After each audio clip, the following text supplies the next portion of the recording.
Hello guys, চলে এসেছি আজকে একটা রিতা কিচেনের নতুন একটা ভিডিও নিয়ে। আজকে বানাবো ফ্রাইড রাইস। তো ফ্রাইড রাইস বানানোর জন্য প্রথমে আমি গাজর, ক্যাপসিকাম আর বিনস নিয়েছি কাজু, কিশমিশ, জায়ফল, জয়িত্রী আর ঘি, আর নিয়েছি গোটা গরম মশলা। এবার গাজর ক্যাপসিকামগুলোকে আমরা সুন্দর করে কেটে নিয়েছি লম্বা লম্বা করে।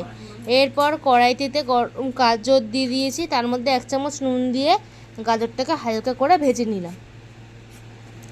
এরপর কড়াইতে দিলাম বিনস, ওতেও অল্প পরিমাণে নুন দিয়ে এটাকেও সুন্দরভাবে হালকা করে ভেজে নিলাম।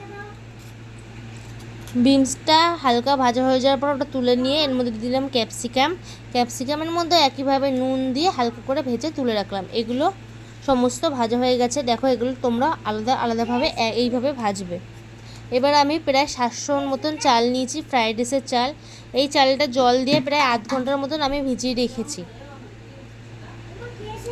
এবার দেখো, জলটা যেই হালকা ফুটে আসবে তার মধ্যে গোটা গরম মশলা আর 2টো তেজপাতা ছিঁড়ে জলের মধ্যে দিয়ে দেবে, আর ওই ফুটন্ত জলের মধ্যে দিয়ে দেবে ভেজানো চালটা।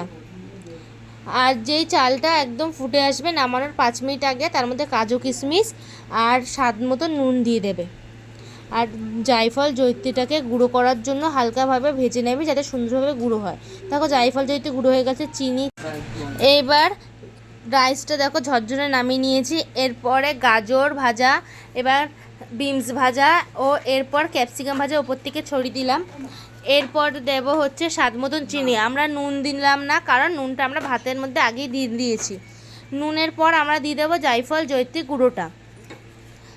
এরপর দেব স্বাদ মতন ঘিটার যদি তোমরা অল্প দিতে চাও তাহলে একটুখানি ভাজা সর্ষের রিফাইন তেলটা ইউজ করতে পারো।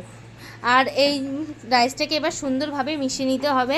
দেখো, রাইসটা কত সুন্দর ঝরঝরে হয়েছে। তোমরা সুন্দরভাবে মিশিয়ে নেবে। আর ভিডিওটা ভালো লাগলে একটা লাইক, কমেন্ট, শেয়ার করে দেবে। আমরা ফ্রাইড রাইসটা খেয়েছি ডিম কষা দিয়ে।